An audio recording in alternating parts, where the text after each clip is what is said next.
السلام علیکم ورحمۃ اللہ وبرکاتہ۔ بسم اللہ الرحمن الرحیم۔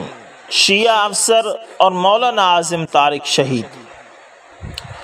مولانا صاحب فرماتے ہیں کہ ابھی میں سیل نمبر 3 میں غالباً تھا۔ مجھے چوہنگ آئے ہوئے 20-25 روز گزر چکے تھے کہ جب ڈاکٹروں کی ہدایات کے مطابق شام کے وقت صرف 15 منٹ ٹہلائی کے لیے نکالا گیا تو واپسی پر میں نے اپنے سیل میں داخل ہوتے وقت دیکھا کہ میری دوائیوں کی شیشیاں اور گلاس جگ وغیرہ سیل کے باہر پڑی تھی۔ میں نے ڈیوٹی پر موجود سپاہی سے پوچھا یہ کس نے نکالی ہے؟ تو اس نے کہا غالب صاحب نے۔ میں نے پوچھا یہ غالب صاحب کون ہیں؟ تو سپاہی نے جواب دیا کہ ایس پی چوہنگ کے اسسٹنٹ ہیں۔ یہ باتیں ہو ہی رہی تھی کہ غالب صاحب آگئے اور کہنے لگے کہ میں نے بیر نکالی ہیں۔ اس کی شکل دیکھ کر مجھے یقین ہو گیا کہ یہ شخص شیعہ ہے۔ میں نے اسے کہا تجھے جرأت کیسے ہوئی کہ تم میری ادویات باہر نکالتے؟ تم شیعہ ہو اور میں تم جیسے کمینے لوگوں سے نمٹنا جانتا ہوں۔ میں نے کہا میں دوائی اٹھا رہا ہوں، جرأت ہے تو آگے آ کر روکو، پھر دیکھو میں تمہیں کیسا سبق سکھاتا ہوں۔ میری اس بات پر اس کا رنگ زرد پڑ گیا اور وہ خاموشی سے واپس چلا گیا۔ اس نے جا کر ایس پی چوہنگ کو شکایت کی کہ مولانا اعظم طارق نے مجھے گالیاں بھی دی اور کہا کہ تم شیعہ ہو، لہذا مجھے گالیوں کا دکھ نہیں ہے، مجھے صرف اس بات پر افسوس ہے کہ ہماری ملازمین نے انہیں یہ کیوں بتایا کہ میں شیعہ ہوں۔ ایس پی صاحب نے تمام ڈیوٹی پر موجود افسران اور سپاہیوں کو طلب کر لیا کہ تم میں سے کس نے بتایا کہ غالب شیعہ ہے؟ اس پر سب نے حلفاً کہا کہ ہم نے تو نہیں بتایا۔ ایک پرانے سب انسپیکٹر نے مزاحیہ انداز میں کہا کہ سر مولانا کو دن رات شیعوں سے واسطہ پڑتا ہے۔ میرے خیال میں مولانا نے غالب صاحب کی عادت اور شکل سے ہی اندازہ لگا لیا ہے کہ یہ شیعہ ہیں، کیونکہ انہوں نے جو کام کیا ہے، یعنی غالب نے جو کام کیا ہے وہ کوئی سنی افسر تو کر نہیں سکتا۔ اگر ادویات سیل سے باہر نکالنا بھی تھی تو ہم لوگ مولانا کو ادب و احترام سے کہہ دیتے تو وہ مان جاتے، لیکن غالب صاحب کے انداز نے نہ صرف ان کی بے عزتی کرائی بلکہ ان کی حقیقت بھی کھول دی۔ شیعہ تفسیر پڑھ کر تفتیشی افسران دنگ رہ گئے۔ چونگ میں مجھے اب 2.5 ماہ کے قریب عرصہ ہو چکا تھا۔ تفتیشی افسران سے اب جان پہچان پیدا ہو چکی تھی۔ تمام تفتیشی مراحل مکمل ہو چکے تھے اور رپورٹیں اوپر جا چکی تھی۔ اب مجھے محض چوہنگ سینٹر میں اس لیے رکھا جاتا تھا تاکہ زیادہ سے زیادہ وقت قید تنہائی میں گزارنے کے باعث مجھے ذہنی کوفت کا شکار ہونا پڑے۔ ادھر سیل نمبر 2 کی چھت پر نصب کیمرہ ذہنی اور اعصابی تناؤ میں مبتلا کیے ہوئے تھا، کیونکہ صبح شام آدھا گھنٹہ مجھے اس قبر سے نکال کر ٹہلانا ان کی مجبوری تھی، ورنہ ڈاکٹروں کی رائے کے مطابق میری ٹانگیں شل ہو جانے کا خطرہ تھا۔ اس لیے یہ وقت میری ذہنی تسکین اور اعصابی راحت کا باعث ہوتا۔ اس وقت میں تفتیشی افسران سے گپ شپ بھی ہونے لگی تھی اور بعض افسران قصداً شیعہ سنی مسئلہ چھیڑ لیتے۔ ایک روز ایسے ہوا کہ عقیدہ تحریف قرآن پر بات چلی۔ میں نے بتایا کہ شیعہ مذہب میں اس قرآن کو محرف اور مبدل مانا جاتا ہے اور ان کے نزدیک یعنی شیعہ کے نزدیک یہ قرآن حضور اکرم صلی اللہ علیہ وسلم کی وفات کے بعد تبدیل کر دیا گیا ہے۔ اتفاق سے اس وقت وہاں ایک شیعہ افسر موجود تھا، وہ میری اس بات کو برداشت نہ کر سکا اور کہا مولانا آپ لوگ کس دیدہ دلیری سے شیعہ پر جھوٹے الزامات لگاتے چلے جاتے ہیں؟ آپ کو خدا کا خوف کرنا چاہیے۔ میں نے حیران ہو کر پوچھا کہ کیا ہوا؟ اس نے جواب دیا کہ میں خود شیعہ ہوں، ہمارے گھروں میں یہی قرآن مجید پڑھا جاتا ہے اور کوئی دوسرا قرآن مجید نہیں ہے، اور ہمارا ہرگز ایسا عقیدہ نہیں ہے جیسے آپ کہہ رہے ہیں۔ یہ صورتحال کافی پریشان کن تھی۔ میں قیدی تھا اور افسران کے سامنے شیعہ افسر مجھے جھٹلا رہا تھا۔ ظاہر بات ہے کہ اس کا واضح مطلب یہ ہوگا کہ سنی افسران یہ سمجھیں گے کہ میں نے پہلے بھی غلط بیانی سے کام لیا تھا۔ اچانک اللہ تعالیٰ کی طرف سے میرے ذہن میں ایک بات آئی۔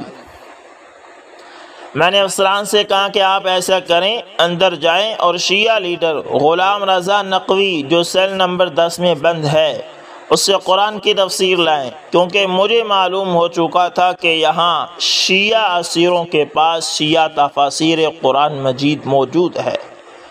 چنانچہ ایک ملازم فوری طور پر جا کر تفسیر لے آیا۔ میں نے جب تفسیر کا ٹائٹل دیکھا تو میری خوشی کی انتہا نہ رہی، کیونکہ وہ مجتہد فرمان علی کی تفسیر تھی۔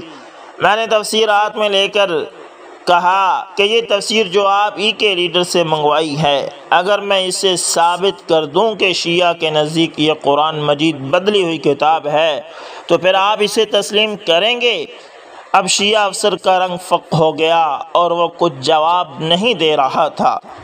ادھر سنی افسران بھی سمجھ گئے کہ دال میں کچھ کالا ضرور ہے۔ ان سنی افسران نے کہا، مولانا صاحب، جب یہ ترجمہ والا قرآن پاک ہم خود شیعہ لیڈر سے لائے ہیں تو پھر یہ کیسے نہیں مانے گا؟ آپ جو کچھ اس میں لکھا ہے وہ ہمیں دکھائیں۔ میں نے ان سے کہا، آپ ایسا کریں کہ ایک مرتبہ اندر جا کر غلام رضا نقوی سے یہ پوچھیں کہ جس شیعہ عالم نے یہ تفسیر لکھی ہے وہ کوئی مستند عالم ہے یا عام سا علامہ ہے، اور ہاں، اسے یہ مت بتانا کہ تفسیر اس وقت مولانا اعظم طارق کے ہاتھوں میں ہے۔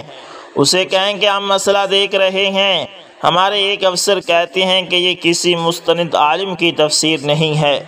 چنانچہ 3 افسران اپنے مخصوص تفتیشی انداز میں اندر چلے گئے اور اس انداز میں سوال کیا کہ گویا وہ اس تفسیر سے کوئی مسئلہ دیکھنا چاہتے ہیں۔ آگے سے نقوی نے اس تفسیر کی وہ تعریف کی کہ زمین و آسمان کے قلابے ملا دیے۔ افسران نے واپس آ کر بتایا کہ جناب، یہ تفسیر شیعہ مذہب کے صرف ایک مستند عالم کی نہیں ہے، بلکہ اس پر اس وقت کے 5 بڑے شیعہ مجتہدین نے دستخط کیے ہیں، اور اسے شیعہ مذہب کے لیے اردو زبان کی سب سے اعلیٰ تفسیر کہا گیا ہے۔ اب میں نے 14ویں پارے کا پہلا صفحہ کھولا، اس کے حاشیے پر سرسری نظر ڈالی، پھر ایک افسر سے کہا کہ ذرا قریب ہو کر حاشیے کی یہ اردو عبارت پڑھیں۔ تفتیشی افسر نے عبارت پڑھنا شروع کی تو سب نے یہ الفاظ سنے۔ اس کے اندر لکھا تھا، وہ لکھتا ہے، ظاہر ہے کہ اس زمانے تک قرآن مجید میں کیا کیا تغیرات ہو گئے۔ میں نے تفسیر اپنے ہاتھ میں لی اور شیعہ افسر سے کہا، لیجئے، آپ بھی پڑھ لیجئے کہ آپ کے مجتہد کیا لکھتے ہیں، مگر وہ حیران ہو کر خاموش بیٹھا رہا۔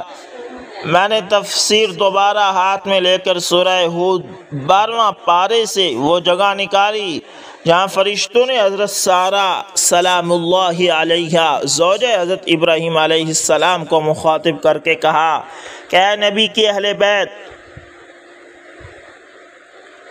کیا آپ اس بات پر تعجب کرتی ہیں کہ اللہ تعالیٰ آپ کو اس بڑھاپے کی عمر میں بیٹا کیسے دے گا؟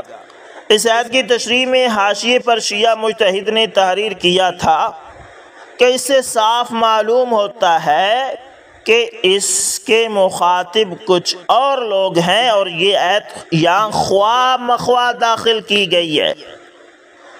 میں نے یہ عبارت پڑھ کر سنائی اور تفتیشی افسروں کو کہا کہ لیجئے، خود شیعہ مجتہد نے یہ ثابت کر دیا کہ قرآن مجید میں خاص مقصد کے لیے آیات ایک مقام سے اٹھا کر دوسرے مقام پر رکھ دی جاتی ہیں، تو جناب تحریف و تغیر اس کا نام نہیں ہے تو اور کس کا ہے؟